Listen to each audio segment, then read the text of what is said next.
जी 4 प्रकार के साधन बतलाई गए थे और वहाँ पर कहा गया था येषु सत्स्वेव सन्निष्ठा यद अभावे न सिद्ध्यति। जिन साधनों के होने पर ही सतनिष्ठा हो सकती है, आत्मनिष्ठा हो सकती है, और जिन साधनों के न होने से आत्मनिष्ठा नहीं हो सकती है, तो इतने महत्वपूर्ण है ये साधन। जैसे अन्न के बिना, आटे के बिना रोटी नहीं बन सकती, मिट्टी के बिना घड़ा नहीं बन सकता, सोने के बिना आभूषण नहीं बन सकते, इसी प्रकार से इन साधनों के बिना आत्मनिष्ठा नहीं हो सकती, साधन है। तो ऐसा स्पष्ट रूप से बोल दिया था कि यद अभावे न सिद्ध्यति, जिसके अभाव होने पर, जिन साधनों के न रहने से आत्मनिष्ठा सिद्ध नहीं हो सकती। तो वे साधन क्या बतला दिए थे? विवेक, वैराग्य, षट संपत्ति और मुमुक्षुता। और उसमें भी विवेक बतला दिया था कि नित्यानित्य वस्तु का विवेक हो जाना, पृथकीकरण हो जाना, अलग अलग समझ लेना। और वैराग्य क्या बतलाया था? इस लोक और परलोक का जो फल भोग है उससे, उसमें राग का न होना, ये वैराग्य बतला दिया था। उसके पश्चात षट संपत्ति बतलाई थी, 6 प्रकार की संपत्ति: क्षमा, दमा, उपरति, तितिक्षा, श्रद्धा और समाधान। ठीक है, तो क्षमा, दमा, उपरति और तितिक्षा, इनका जो स्वरूप का विवेचन है ये तो आप लोगों ने सुन लिया है ना, कि मन को रोकना, विषयों से मन को रोकना क्या है? शम है। और इंद्रियों को विषयों से रोकना क्या है? दम है। और वृत्ति का बाह्य किसी भी विषय का आलंबन न स्वीकार करना, न लेना, ये क्या है? उपरति है। और सब प्रकार के दुखों को बिना प्रतिकार प्रतिकार किए सहन करना, क्या बतलाया था उसको? तितिक्षा। तो इस प्रकार से ये 4 संपत्ति के मालिक आप हो। 4 संपत्ति हो गई है। अब जो 4 के हो गए तो 2 के और हो जाएंगे। तो 2 संपत्ति और आपको बतलाते हैं, श्रद्धा और समाधान। एक बात और है, इनको एक साथ ही गिना है। 6 संपत्ति को एक साधन माना है। अलग अलग मान सकते थे, अलग अलग मानना चाहिए ना। 6, ये 6 है संख्या में, तो एक क्यों माना है? एक इसलिए माना है क्योंकि एक के होने से दूसरे का होना निश्चित है। मतलब एक के होने से बाकी 5 हो जाएंगे, आएंगे ही। और एक नहीं होगा तो बाकी 5 भी नहीं आएंगे। चाहे वो शम को ले लो, चाहे वो दम को ले लो। जैसे शम ही है तो शम के बिना दम नहीं हो सकता और दम के बिना शम नहीं हो सकता। यदि इंद्रियों को नहीं रोका तो मन नहीं रुक सकता, और मन को नहीं रोका तो इंद्रियां नहीं रुक सकती, है ना। तो वैसे ही यदि मन और इंद्रियों को नहीं रोका है तो उपरति कैसे हो सकती है? विषयों से उपरति हो सकती है क्या? नहीं हो सकती है। और ऐसे ही मन और इंद्रियों को नहीं रोका होगा तो तितिक्षा होगी क्या? वो प्रतिकार करेगा ना? नहीं करेगा प्रतिकार करेगा। तो इसलिए ये तितिक्षा भी संभव नहीं है। और यदि मन और इंद्रिया वश में नहीं है तो श्रद्धा भी नहीं हो सकती। शास्त्र गुरु वाक्य में श्रद्धा भी नहीं हो सकती, और मन और इंद्रिया वश में नहीं है तो समाधान कैसे होगा, मन कैसे ठहरेगा लक्ष्य में। तो इसलिए ये 6 साधन जो है नाम गिन दिया है इनका, है इनके जो विषय है, विषय का अभिप्राय है कि जैसे मन है, इंद्रिया है, तो उनके कारण से इनका नाम भेद हो गया है। अन्यथा ये 6 के 6 साधन एक ही। तो षट संपत्ति, तो षट संपत्ति में 4 संपत्ति आ गई है, तो 2 तो दूर आपसे भाग नहीं सकती है? यदि 4 आ गई तो 2 दूर जाएगी क्या? नहीं जाएगी। तो उन 2 संपत्ति को सुनिए। 26वां श्लोक। तितिक्षा हो गया ना?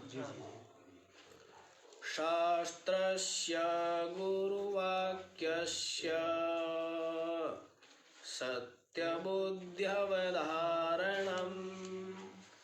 सा श्रद्धा कथिता सद्भिर्यया वस्तुपलभ्यते। शास्त्रस्य गुरुवाक्यस्य सत्यबुद्धि अवधारणम् सा श्रद्धा कथिता सद्भिः यया वस्तु उपलभ्यते।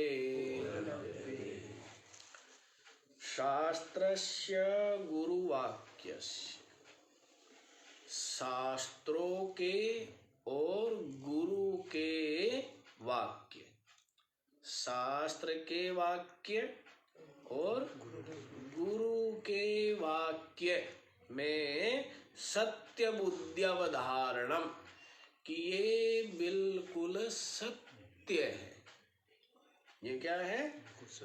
बिल्कुल यथार्थ वचन है, जो उनमें सत्यत्व बुद्धि का होना है, निश्चय होना। अवधारणम माने ऐसा जिसका निश्चय है। शास्त्र के और गुरु के वाक्य ही वास्तव में सत्य है, और बाकी जो जगत की मान्यताएं है ये परम सत्य नहीं है, क्योंकि परम सत्य की प्राप्ति का साधन न होने से परम सत्य नहीं है। शास्त्र और गुरु के वाक्य ही सत्य है। हमने आपको बतलाया था सब कुछ झूठा है। सब कुछ क्या है? झूठा है, मिथ्या है। सूर्य झूठा, चंद्रमा झूठा, धरती झूठी, पहाड़ झूठा, पर्वत झूठे, नदियां झूठी, दिन झूठा, रात झूठी, सब कुछ झूठा है, सब कुछ मिथ्या है। गुरु झूठा, चेला झूठा, लेकिन गुरु का जो वचन है वो क्या है? वो सत्य है। गुरु झूठा है, मतलब गुरु झूठा का मतलब गुरु का शरीर वो तो झूठा है, वो तो मिथ्या है, क्योंकि ये संसार सारा का सारा क्या है? मिथ्या है। लेकिन गुरु का जो वचन है, शास्त्र भी झूठे, लेकिन शास्त्रों के जो शास्त्र माने जो एक ग्रंथ है, जो पुस्तक है, वो तो क्या है? झूठी है, नष्ट हो जाएगी, मिथ्या है, मिथ्या जगत का अंग है ये। लेकिन इसमें जो वचन है, जो ज्ञान है, वो क्या है? वो सत्य है। वो सत्य। और इन उसके द्वारा ही सत्य की प्राप्ति। शास्त्र कौन से हुए थे? शास्त्र कौन से शास्त्र कहलाए कि जिनके वचन सत्य ही? अच्छा, जो अद्वैत ब्रह्म का प्रतिपादन करने वाले जो शास्त्र है, उनके ही वचन सत्य हैं। जो भेद का, द्वैत का प्रतिपादन करने वाले हैं, तो वो सत्य नहीं। तो बताने वाले, कहने वाले, कथन करने वाले। तो इस प्रकार से जो सत्य है शास्त्र के और गुरु के वाक्य यथार्थ है, परम सत्य है, ऐसा बुद्धि में, जिस जिज्ञासु की बुद्धि में ऐसा निश्चय है, सा श्रद्धा सद्भिः कथिता। सज्जन लोग, साधु लोग उसको क्या कहते हैं? श्रद्धा। शास्त्र और गुरु के वचन की अवहेलना नहीं करनी चाहिए। लेकिन अब ये होता है कि शरीर आदि की पूजा तो कर लेते हैं और वचन की पूजा नहीं करते। जब भी क्या बोला है, मंत्र मूलम गुरु हो वाक्यम, कि गुरु का जो वाक्य है वो क्या है? वो मंत्र सदृश है, वो मंत्र ही है। ब्रह्मविद सो ब्रह्म है, वाणी ताकी वेद, ऐसे करके आता है कि जो ब्रह्म ज्ञानी है, ब्रह्मनिष्ठ है, उसकी जो वाणी है वो वेद है। जो कुछ कहे तो वो सब क्या है? वेद है। वेद है। ज्ञान कराने वाला होने से, परम सत्य परमात्म तत्व का ज्ञान कराने वाला होने से ब्रह्म ज्ञानी की जो गाली भी है वो भी क्या है? वेद है। क्यों? क्योंकि वो भी कहीं न कहीं जगत के मिथ्यात्व का और अपनी आत्मा की ब्रह्म रूपता को ही दर्शाता है, कथन कर रहे हैं। जिनकी दृष्टि, जिनका चित्त, जिनकी निष्ठा, संसारी की बात नहीं कर रहे, जो ब्रह्मनिष्ठ है, ब्रह्म में जिनकी निष्ठा है, उनका यत किंचित जो कुछ भी उनका शब्द है, शब्द समुदाय है, वाणी है, वाक्य है, वो सबका सब क्या है?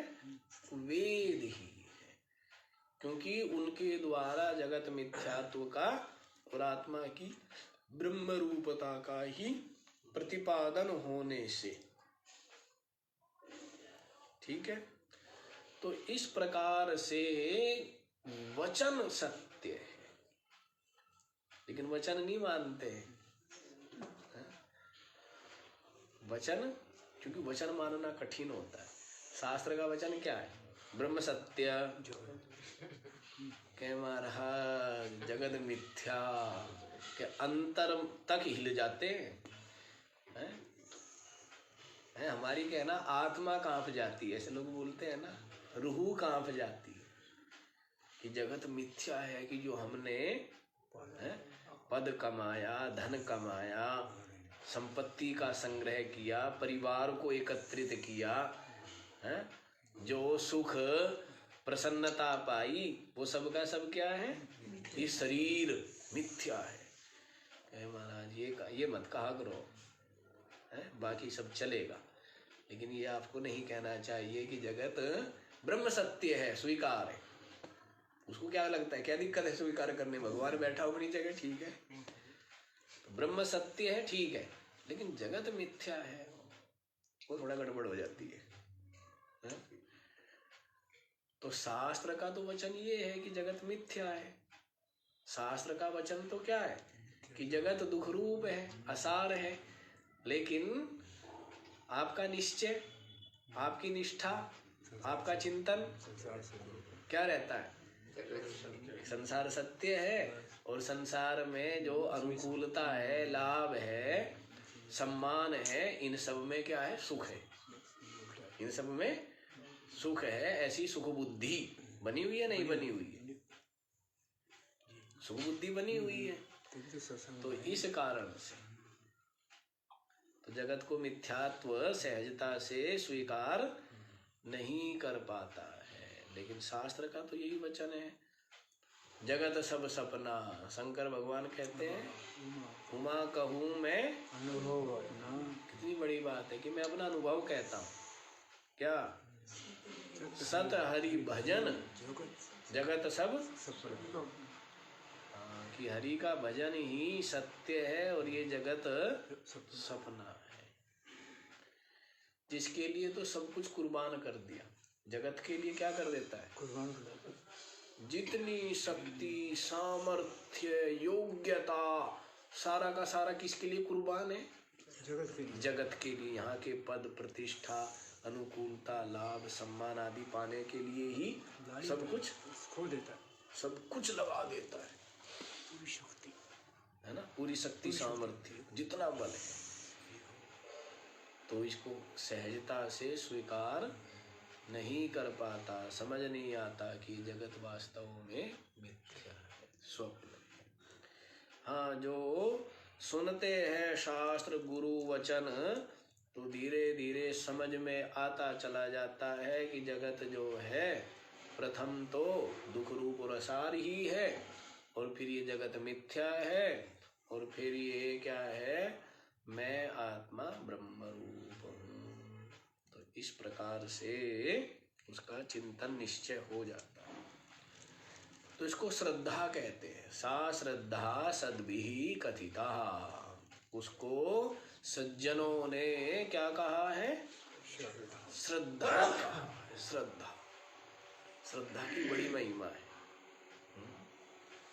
श्रद्धा कामस्य मातरः, ऐसे वचन आता है कि समस्त कामनाओं की माँ क्या है? समस्त कामनाओं की माँ है श्रद्धा। सामने भोजन जो परोसा गया है थाली में, यदि उसमें भी श्रद्धा ना हो तो वो भोजन आप ग्रहण भी नहीं करोगे, उससे आपको तुष्टि पुष्टि भी नहीं मिलेगी। श्रद्धा चाहिए ना, श्रद्धा है नहीं? श्रद्धा है, बड़ी श्रद्धा है। इसको खाऊंगा ना, बहुत स्वादिष्ट है, बड़ा रस आएगा, नहीं? बड़ा स्वाद आएगा, और इससे मेरे को तृप्ति मिलेगी, पुष्टि मिलेगी। श्रद्धा है नहीं है, तो बिना श्रद्धा के तो कुछ भी संभव नहीं। इसीलिए श्रद्धा को कामनाओं की माँ बताया। पर श्रद्धा का मतलब अंध श्रद्धा नहीं है। श्रद्धा का मतलब है आंखें खुली हुई होकर के जो श्रद्धा हो। अब जैसे कोई पानी में श्रद्धा कर ले कि पानी को मथने से मुझे घृत प्राप्त होगा, तो इसको क्या कहेंगे? अंधश्रद्धा। और दूध में श्रद्धा का होना ठीक है कि दूध मैं इसको मथूंगा और इसको मथने से मुझे घृत प्राप्त होगा, दूध में श्रद्धा करना ठीक है। और पानी में इस बात के लिए श्रद्धा करना है ना। वैसे रेत में श्रद्धा कर लेना कि इसको पेरने से तेल मिलेगा, तो उसको अंधश्रद्धा कहे। और तिल में श्रद्धा करना कि इसको पेरने से, तो वो ज्ञान पूर्वक विचार पूर्वक श्रद्धा होना चाहिए। श्रद्धा कैसी होनी चाहिए? विचार पूर्वक। ऐसी आंख बंद करके जो श्रद्धा हो जाती है बिना विवेक विचार के, तो फिर वो श्रद्धा ठहरती भी नहीं है। वो भावावेश मात्र है। वो क्या है? भावना का आवेश मात्र है, वो ठहरने वाली नहीं। तो श्रद्धा हो लेकिन विचार पूर्वक। इसलिए तो कहते हैं ना कि पानी पियो छान के और गुरु करो जान के। पानी पियो छान के, हाँ, पानी में श्रद्धा तो करो, इससे प्यास बुझेगी, पर ऐसे ही मत पी लो, पता उसमें कितने बैक्टीरिया हो क्या हो, फिर रोग पैदा कर दे। तो पहले क्या करो? पानी को और फिर पियो, तो फिर उससे क्या होगा? हाँ, उससे प्यास बुझेगी, शीतलता मिलेगी, शांति मिलेगी। वैसे ही गुरु करो जान के। तो पहले समझ लिया जाए, देख लिया जाए, उसका चिंतन, उसका निश्चय, उसका आचरण, उसकी निष्ठा पहले थोड़ी सी क्या है? देख ली जाए। अब इसका ज्यादा विचार हम नहीं करते। कई लोग ये भी कहते हैं कि जी हम अज्ञानी संसारी जीव कहाँ से किसी की परीक्षा ले सकते हैं या कैसे पहचान सकते हैं? तो पहली बात तो परीक्षा तो लेनी भी नहीं है किसी की, है? और कहते पहचान भी नहीं सकते क्योंकि हमारे पास तो वैसा चश्मा ही नहीं है। हम कहाँ से पहचानेंगे कि भाई ये गुरु बनाने लायक है या नहीं है? तो हम अज्ञानी जीव कैसे जान सकते हैं इस चीज बात को? है? तो जल्दबाजी ना की जाए, क्या जल्दबाजी ना की जाए, थोड़ा सा धैर्य रखा जाए और फिर धीरे धीरे धीरे धीरे जब श्रद्धा हो, एक तो श्रद्धा कर ली, एक श्रद्धा हो गई, धीरे धीरे क्या होती है?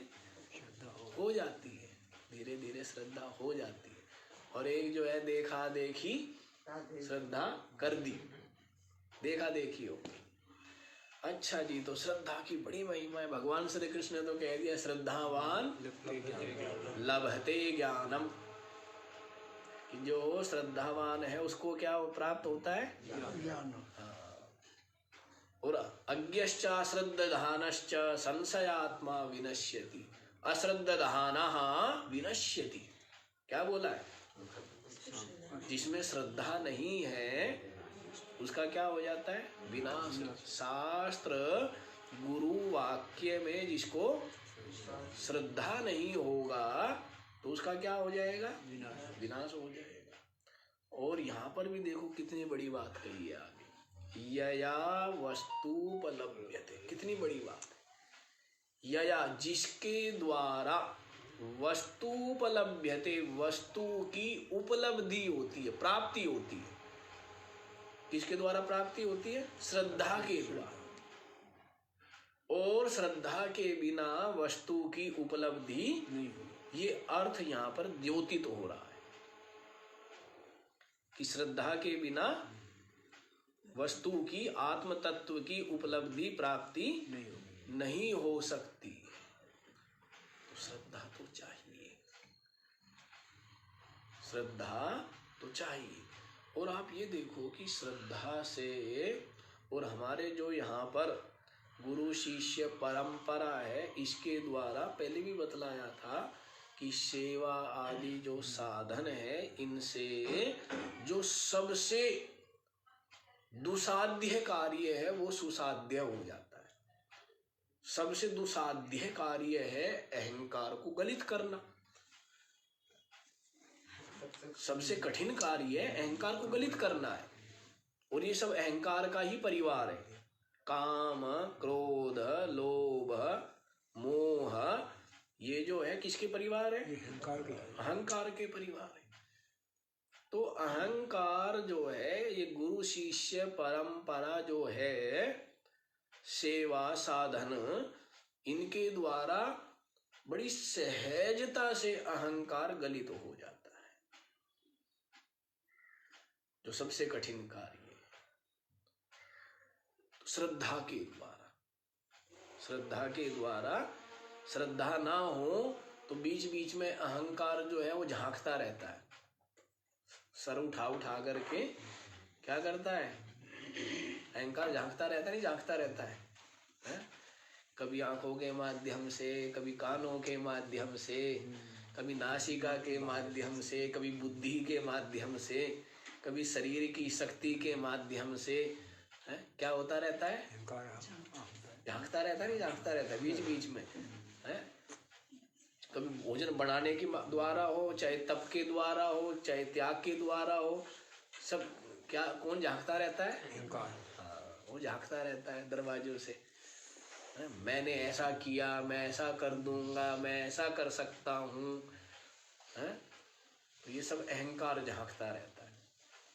तो ये अहंकार जो है इस तरह से गलित हो जाता है। गुरु शिष्य परंपरा के द्वारा ये अहंकार सेवा आदि साधन से गलित हो जाता है। इसीलिए कहा है यहाँ पर यया वस्तुपलभ्यते,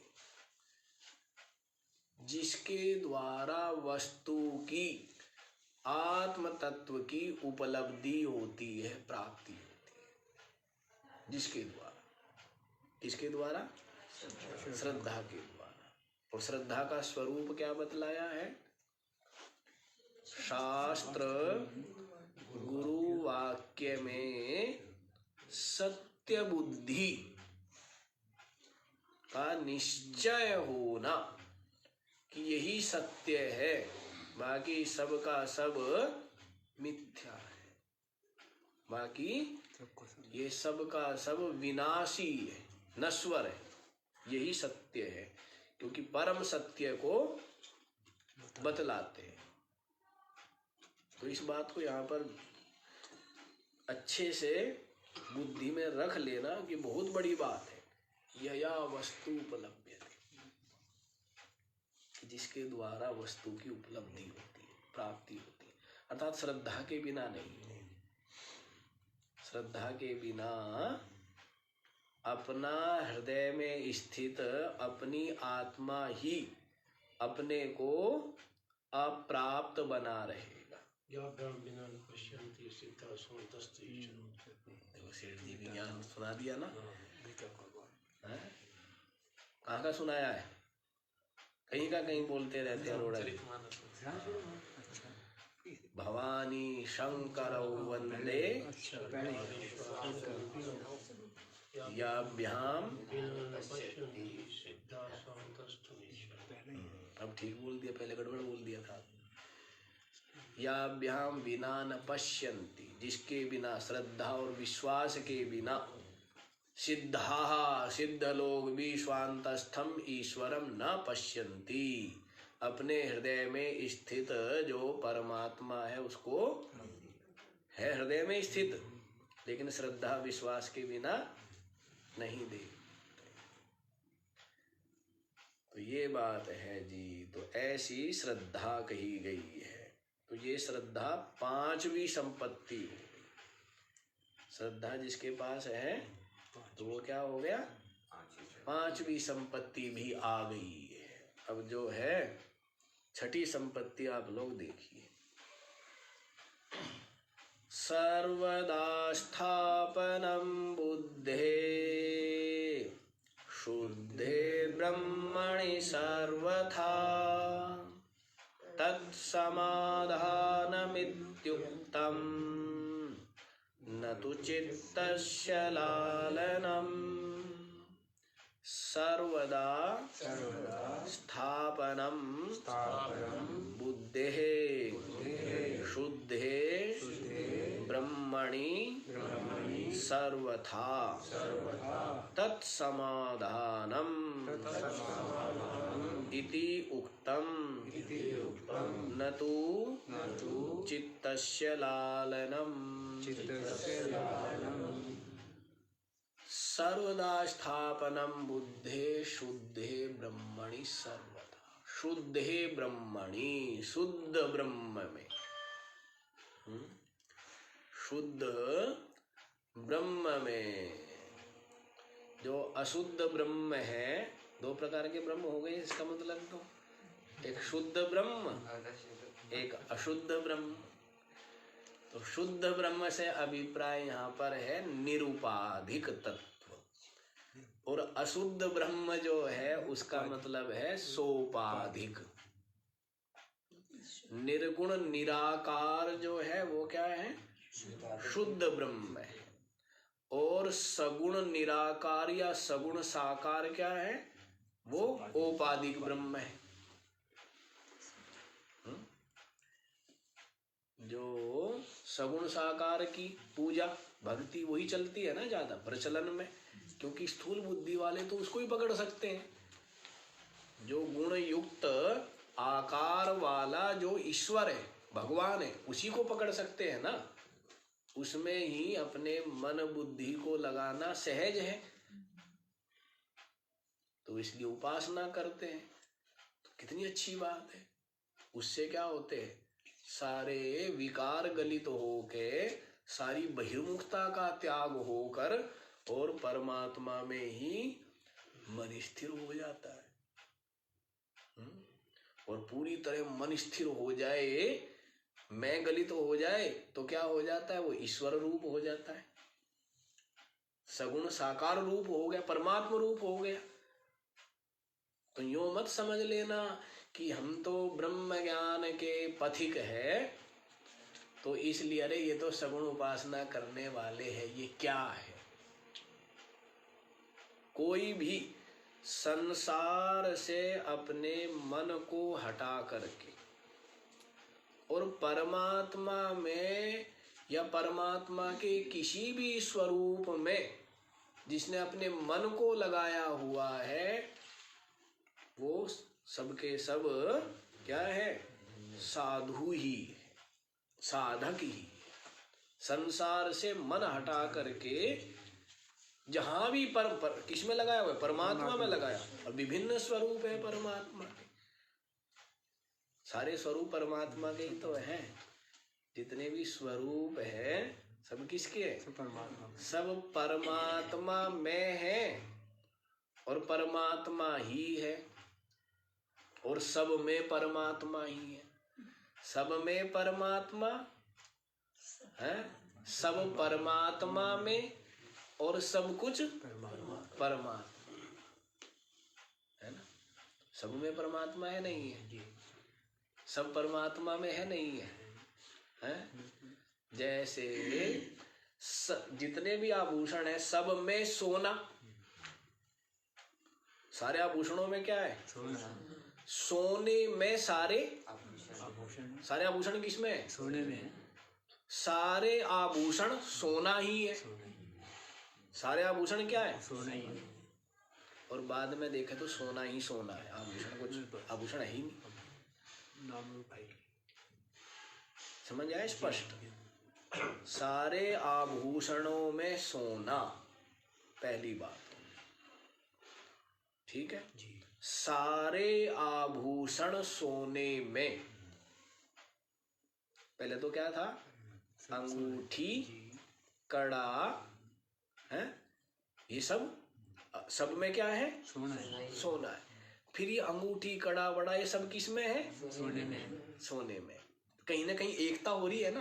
अभी तो भेद हो रहा है कि सब में सोना, सारे आभूषणों में सोना, तो भेद दिख रहा है ना, सब में तो भेद है इसमें।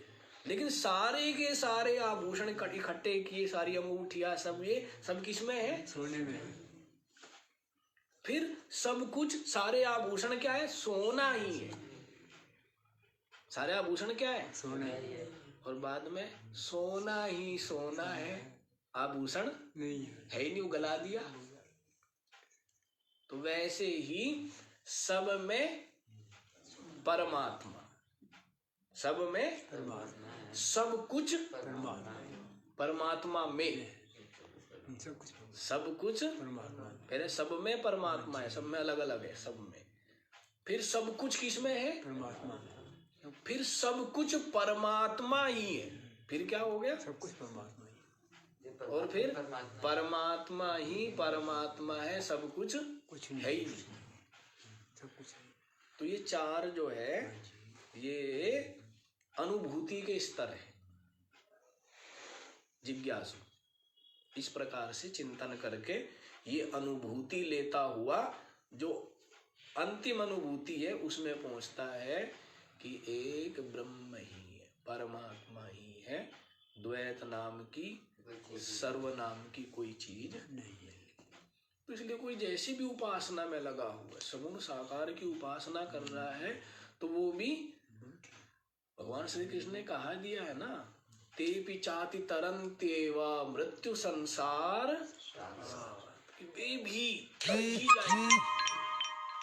वे भी मृत्यु संसार सागर से पार हो जाएंगे, जो मेरे इस प्रकार सगुण साकार रूप का भी भजन कर, जो संसार का भजन कर रहा है किसी भी रूप में, वो तो फंस रहा है। संसार के विषय वस्तु पद पदार्थ का जो भजन कर रहा है, तो वो तो क्या है, जन्म जन्मांतरों तक बारंबार क्या है, फंसा रहेगा और बारंबार भटकता रहेगा। लेकिन जिसने इनको असार समझ करके और अपने मन को किस में लगा दिया, अब किस स्वरूप में लगाया, वो अलग विषय, वो कोई विषय नहीं है, वो कोई बहुत बड़ा विषय नहीं है, ठीक है ना, समझ आई बात। वो विषय महत्व रखता ही नहीं है। यदि मीरा ने अपना मन संसार से हटा करके भगवान के साकार विग्रह में अपने मन को लगा दिया है, वो कोई इसमें कोई भेद रखता ही नहीं है।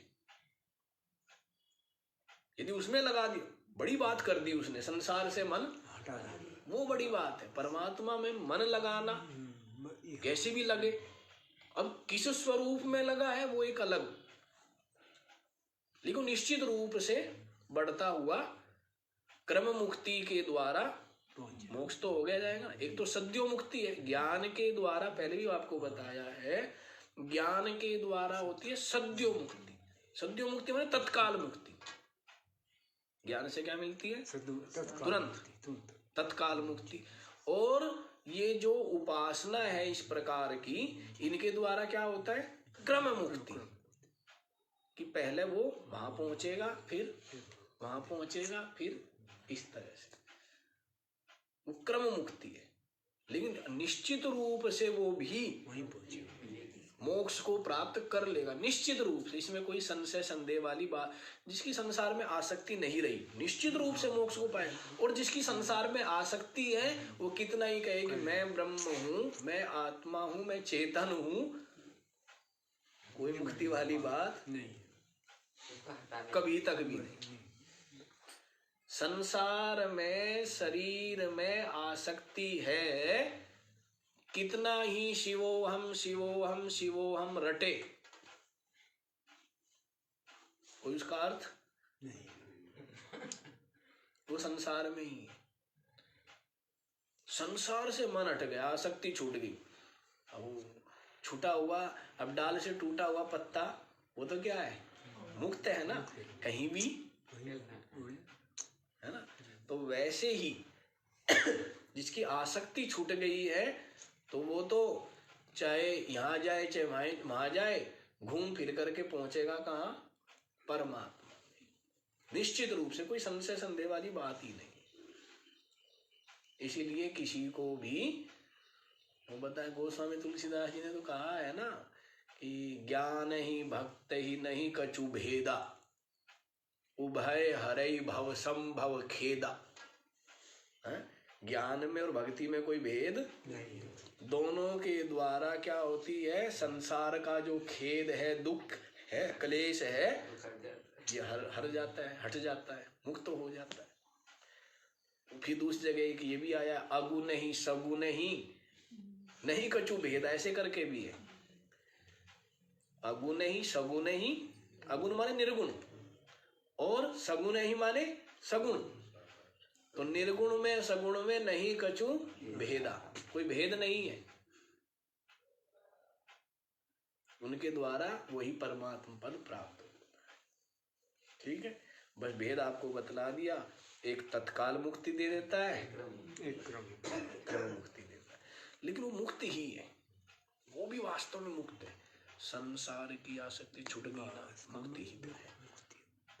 वो क्या है? मुक्ति हो, भले ज्ञान नहीं उसको, असल भले ही ज्ञान नहीं है, जी, लेकिन जिसकी आसक्ति छूट गई है ना, देह आदि से, देह गेह स्त्री पुत्र पद धन आदि से आसक्ति छूट, मुक्ति तो है।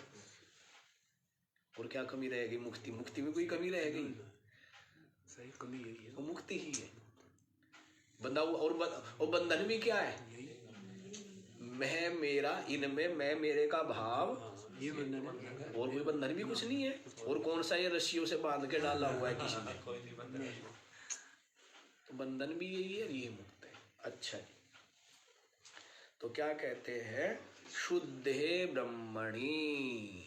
शुद्ध माने निरूपाधिक। ये ज्ञान का प्रसंग है, ज्ञान के ग्रंथ है ना, ब्रह्म ज्ञान। तो शुद्ध ब्रह्म से अभिप्राय क्या हुआ? निरूपाधिक, निर्गुण निराकार, जो अपना आत्म तत्व है, उसमें सर्वथा और सर्वदा दो प्रकार से कहा है। सर्वथा माने पूर्ण रूप से, और सर्वदा माने हर काल में, निरंतर। सर्वथा संपूर्ण रूप से, सर्वदा हर काल में, हर काल, निरंतर। उसमें क्या है? बुद्धे स्थापनम, अपनी बुद्धि को स्थापित करना, अपनी बुद्धि को स्थापित करना। तत्समाधानम, इसको क्या कहा है? समाधान कहा है। क्या बोला इसको? समाधान।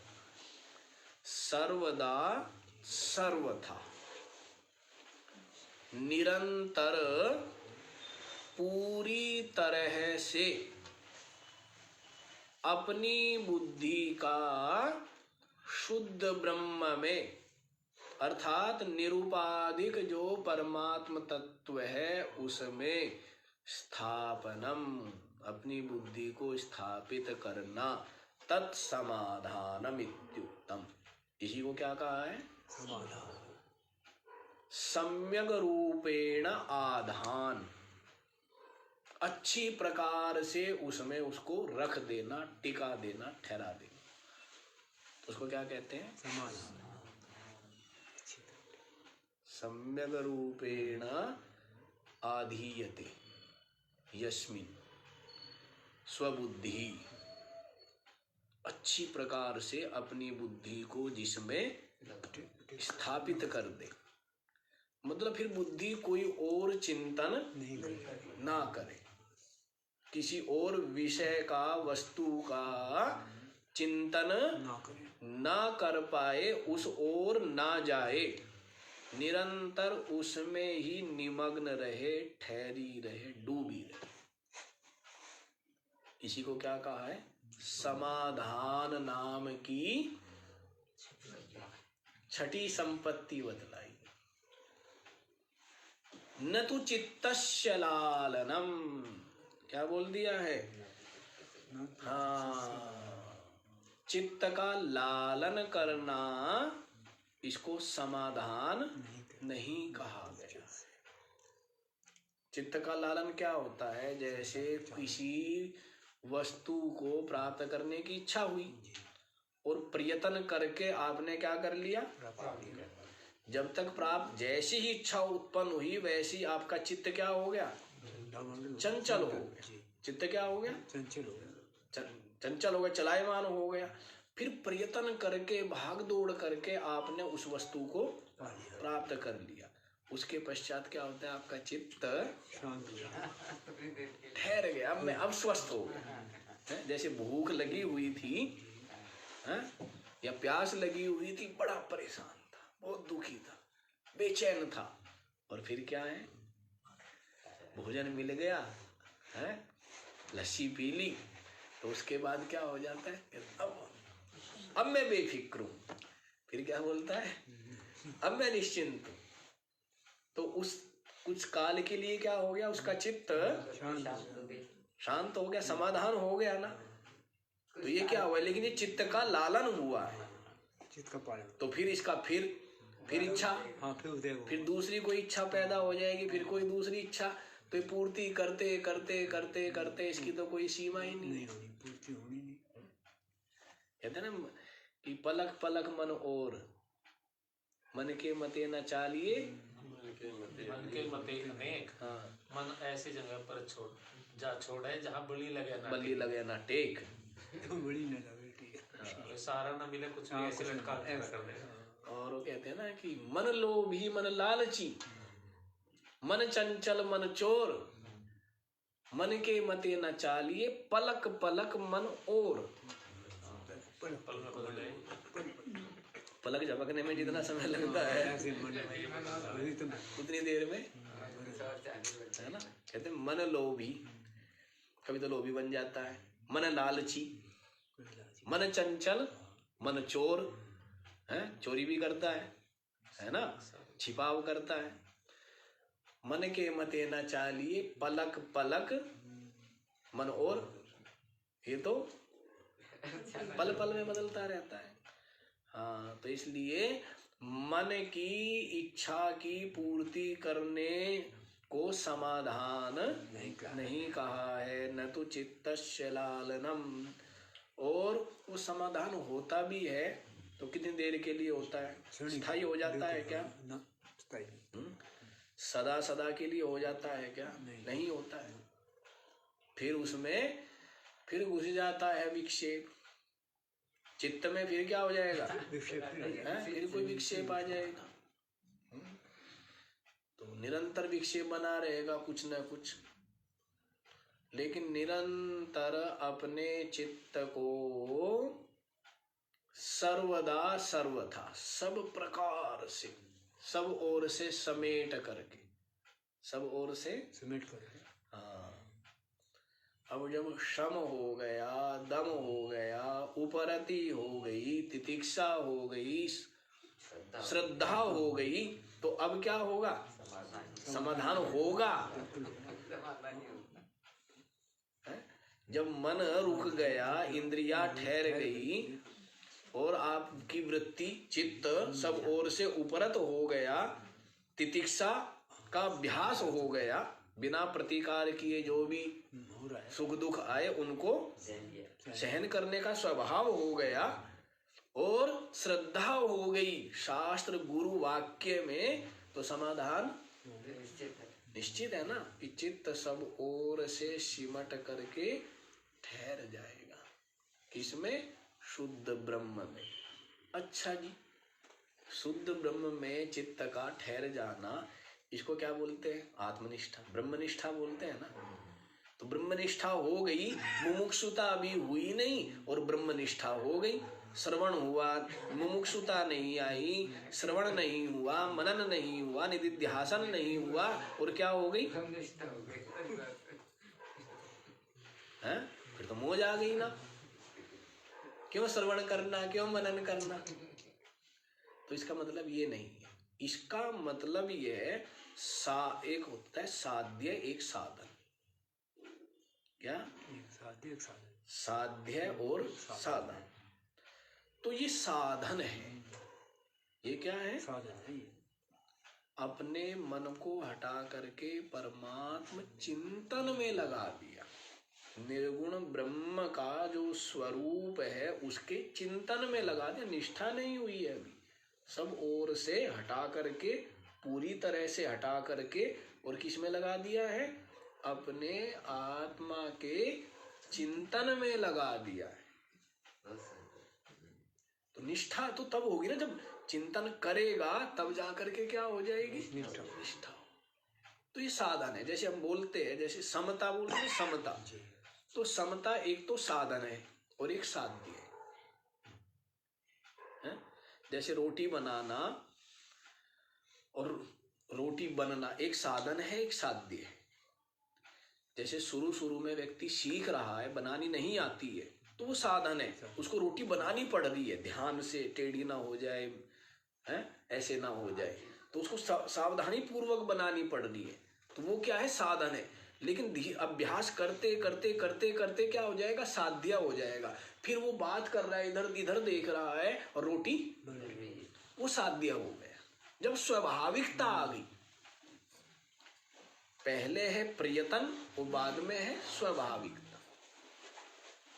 पहले प्रयत्न करके कर पा रहा है और फिर स्वाभाविकता आ गई, फिर वो स्वतः ही। तो वैसे ही अभी प्रयत्न है ये क्या है? प्रयत्न। और ब्रह्मनिष्ठा क्या है? स्वभाव है।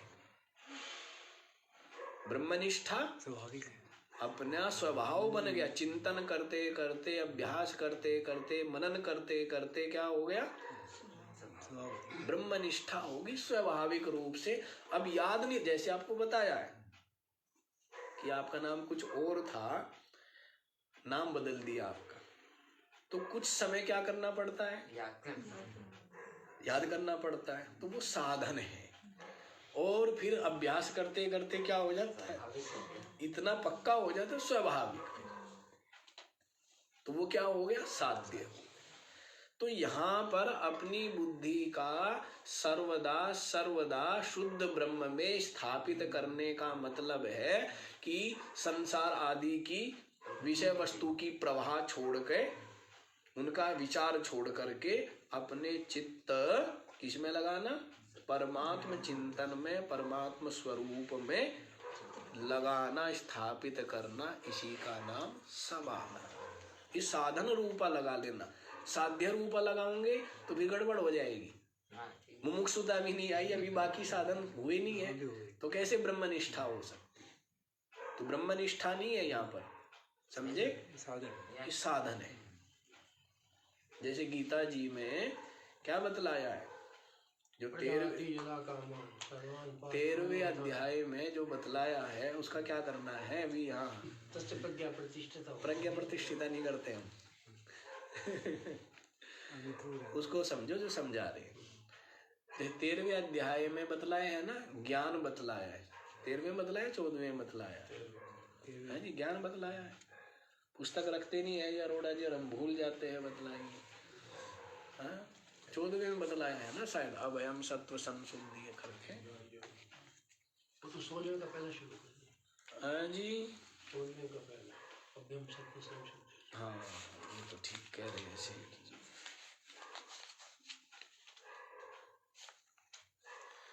13वें में ही है शायद।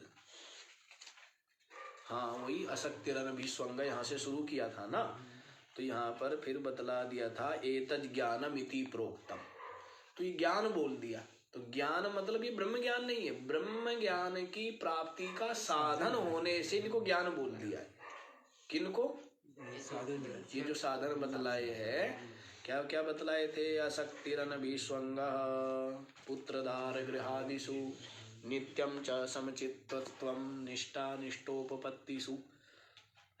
पुत्र दारा गृह आदि में जो आसक्ति का ना होना, अहमता ममता का ना होना, इस क्या है? साधन है ना, इनको ज्ञान कह दिया है। इससे ज्ञान हो, तो ये साधन होने से ज्ञान कह दिया, ज्ञान प्राप्ति का साधन होने से इनको ज्ञान बोल दिया है। ठीक है, तो वैसे यहाँ पर ये साधन लेना है, साध्य नहीं लेना है। ठीक, अच्छा जी। तत्समाधानम इत्युक्तम न तो चित्तस्य लालनम, चित्त का लालन करना, इसको समाधान नहीं कहते हैं कि इच्छा पूर्ति का नाम समाधान नहीं है। अच्छा जी, मुमुक्षुता भी बतला दी जाए। 6 संपत्ति के मालिक हो गया। क्यों जी सेठ जी? कितनी संपत्ति आ गई? श्रम आ जाइए 5 आई है। समाधान तक ऐसे मोक्षता कहाँ है? मोक्ष का चौथा साधन अलग है ना, साधन है, सब सारे आ गए। छठा श्रम, दम, कई बार बोला। उपरति, तितिक्षा, श्रद्धा, कितने हो गए? तो 6 समाधान, ये जो 6 संपत्ति है इसके मालिक हो गए। तो ये 6 संपत्ति को कितने साधन गिने हैं? 1। तो विवेक हो गया, वैराग्य हो गया, षट संपत्ति हो गई। तो कितने साधन बतला दिए? 3। चौथा साधन क्या है? मुमुक्षुता। हाँ चौथा, ये तो छठा समाधान। ठीक है, मोक्ष चौथा साधन तो मुमुक्षुता। अब सुन लीजिए आप इसको भी। 28वां श्लोक। अहंकारादिदेहान्तान् बन्धानज्ञानकल्पितान् स्वस्वरूपावबोधेन मोक्तुमिच्छा मुमुक्षुता। अहंकारादिदेहान्तात् बंधान अज्ञान कल्पितान स्वस्वरूपावबोधेन मोक्तुम इच्छा मुमुक्षुता। अहंकारादि, अहंकार है आदि, सबसे पहले। तो अहंकार से लेकर के देहांतात, देह पर्यंत, अहंकार से लेकर के देह पर्यंत अज्ञान कल्पितान बंधान, अज्ञान से कल्पित जो बंधन है, इन बंधन से स्वस्वरूपावबोधेन, अपने स्वरूप के ज्ञान के द्वारा मोक्तुम इच्छा मुमुक्षुता, मोक्ष की इच्छा क्या कहा गया है? मुमुक्षुता। तो अब यहाँ पर ये देखना है अहंकार कहाँ से शुरू है। अहंकार से शुरू करके, और देहांताद माने देह पर्यंत, और कहते जी बाकी उससे आगे वाले बंधन उनकी चर्चा ही नहीं कर रहे, जिनमें समस्त संसारी जीव फंसे हुए, उनकी कोई चर्चा नहीं। धन की, पद की, स्त्री की, पुत्र की, है? इनकी कोई चर्चा नहीं। इनकी चर्चा नहीं कर रहे। इसी में नहीं नहीं, समझो इस चीज को। अहंकार से लेकर और शरीर तक, और शरीर से लेकर के और जो जड़ वस्तुओं में है, दो भेद हो गए ना, दो भाग कर देंगे हम अब। बंधन के भी दो भाग कर देंगे। अहंकार से लेकर शरीर तक एक बंधन, दूसरा शरीर से लेकर के जो घर, परिवार, मकान, दुकान, पद, प्रतिष्ठा, ये जड़ पदार्थ। कहते इनका तो आपने दिया नहीं। जैसे अनेकों प्रकार के बंधन है, किसी को तंबाकू खाने आदि के, ये भी चाय पीने का, हाँ ऐसे हुआ। तो ये सब जो है, कहते ये क्यों नहीं गिने? तो वो इतने निकृष्ट, उन ऐसे जो लोग हैं उनकी यहाँ चर्चा ही नहीं कर रहे। जिज्ञासुओं की चर्चा है, साधकों की बात है। जो देहे गेहे में आसक्त है उनकी बात नहीं हो रही। और दूसरा यहाँ सठ संपत्ति तक वो सब कुछ हो भी चुका है। सठ संपत्ति तक क्या है? ये हो चुका है सारा। बाह्य पदार्थों की आसक्ति छूट चुकी है, वैराग्य हो चुका है ना, विवेक हो गया, वैराग्य हो गया, षट संपत्ति आ गई। तो अब उनकी चर्चा नहीं है। अब चर्चा कहाँ से, अब कहाँ से रह गया है? अब शरीर से लेकर के और अहंकार पर्यंत, ऊपर से बताया अहंकार से लेकर, और मैं नीचे से बता रहा हूँ शरीर से लेकर।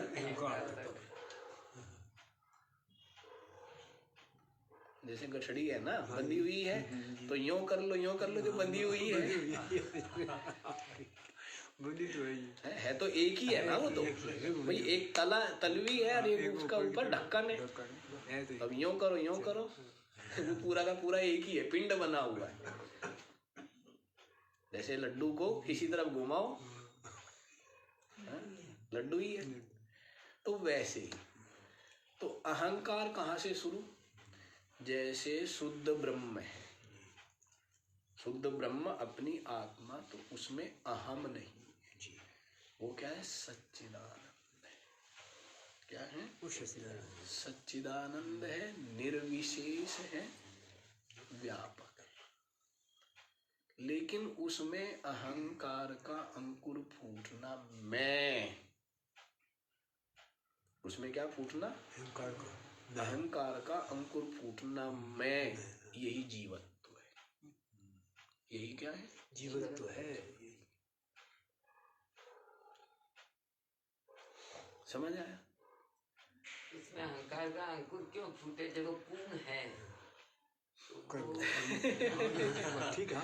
ये चर्चा जब आपको बारंबार आप लोगों को कहा हुआ है कि क्यों फूटा, कब फूटा, किस लिए फूटा, इन विषय का चिंतन नहीं करना है। सामने समस्या है, पहले क्या करो? समाधान कर रहे हैं। बिल्कुल उस समस्या का समाधान खोज लो, निकल जाओ, फिर शांति से पूछना। जैसे सांप आ गया, अभी पहले आती विचार थोड़ा करोगे कहाँ से आया, क्यों आया, क्या आया, पहले बचाव करोगे ना, उसके बाद विचार करोगे। नहीं जैसे सांप आ गया पहले विचार करेंगे, अच्छा जी कहाँ से आया, क्यों आया, किस लिए आया, हैं? और इसको दूध पिलाए, इसकी आरती करे, हैं, क्या करे, ये सब सोचोगे। क्या करोगे, सबसे पहले अपने को सुरक्षित करोगे ना, उसके बाद बात करेंगे। तो पहले सुरक्षित कर लो, फिर अपने आप से पूछ लेना ये मेरे से क्यों पूछ रहे हो आप। अपने मालूम है, ठीक है। फिर अपने आप से पूछना कि शुद्ध ब्रह्म में और ये बंधन और ये अहंकार कहाँ से आ गया। आया ही नहीं है, संभव ही नहीं है, भ्रम से आ गया। आपने मान लिया, किसी और ने नहीं माना है। हाँ, वो देखो, माना किसने, अपने आप ने। आपने अपने सबने माना हुआ है ना, किसी और ने नहीं माना। बिल्कुल। अब वो ब्रह्मज्ञानी से पूछो कि महाराज कोई ब्रह्मनिष्ठ है, जगत, बंधन, अहंकार, वो कहेंगे क्या, क्या कहेंगे, मैंने तो इमेज देखी नहीं। क्या ये तो आज नए नाम सुने हमने, ये क्या है, ये नाम रूप के, नाम रूप ये किस कवि की कल्पना है, कल्पना ही है ना, कल्पना है, नाम रूप सब क्या है, कल्पना है। तो कहेंगे वो हमारी कल्पना में तो है नहीं, उनकी कल्पना में नाम रूप है ही नहीं, होगा। होगा। है नहीं, है ही नहीं। और संसारी की या ज्ञानी की कल्पना में है ना। ये नाम रूप बंधन मुक्ति ये सब किसकी कल्पना में, ज्ञानी की में, ज्ञानी की चित्त वृत्ति में बंधन मुक्ति नहीं है, ये ज्ञानी में तो मुक्ति है। वो तो मुक्ति और है। अज्ञानी की दृष्टि में बंधन है, मुक्त हो जाओ। हाँ, बंधन है। तुम क्यों आ गया शुद्ध ब्रह्म को अपने आप से पूछना, आप क्यों, मैं क्यों, अब ये समस्या आपकी और पूछ रहे हो मेरे से। अपने आप से पूछो ना कि भाई मेरे में कहाँ से आ गया बंधन, तो आया नहीं, अपने तो भ्रम से आपने माना, माना हुआ है। ठीक है। तो उसमें ये अहंकार का अंकुर हो जाना, मैं, यही जीवत्व है। और फिर ये जीवत्व होता हुआ उसके पश्चात बुद्धि के साथ जुड़ गया, मैं बुद्धिमान, मन आदि चित्त अहंकार आदि के साथ जुड़ गया, तो मैं विचारवान, मैं इतना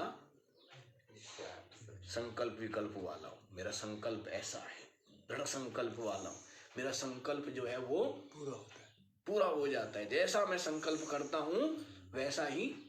तो ये सब आते गए, फिर इंद्रियों के साथ जुड़ गया, देखने वाला, सुनने वाला, हैं, दौड़ने वाला, चलने वाला, करने वाला, उनके साथ जुड़ गया वो, फिर शरीर आदि के साथ जुड़ गया, इतना स्वस्थ, इतना सुंदर, इतना शक्तिशाली, तो ये शरीर आदि के साथ। उसके बाद वो जुड़ता ही चला गया कि जो पानी जैसे फिसला ना, हाँ, नीचे आया। नीचे आते ही गया, तो वैसे ही अपने स्वरूप से, दूर होते ही गया। जैसे ऊपर ऊंची बिल्डिंग पर कोई हो, पैर फिसल गया, हल्का सा ही पैर, कहते पैर मुड़ गया था और बस, तो वैसे ही अपने स्वरूप से थोड़ा सा ही हटना, और फिर क्या है, वो फिसल गया। फिर आँख खुलती है, कहाँ आँख खुलती है, तो संसार में घिरा हुआ हूँ मैं समस्याओं से, सर्दी लग रही है, भूख लगी हुई है, कष्ट में हूँ, मेरी जिम्मेदारी है, मेरे ऊपर ये काम है। कहाँ खुली हमारी, संसार में कहाँ खुलती है, गिरा हुआ, गिरा कहाँ से, पाताल में गिर गया। आँख खुलती है तो समस्या ही समस्या, और जबकि वास्तव में कहाँ है ये, है ही नहीं, इसका अपना वास्तविक स्वरूप क्या है, इसमें नहीं। परमात्मा। इस तरह से मिल जाता है। तो समय भी हो गया, इसका विचार हम लोग कल ही करेंगे, इसमें भी समझाएंगे कुछ बातें आदि। ओम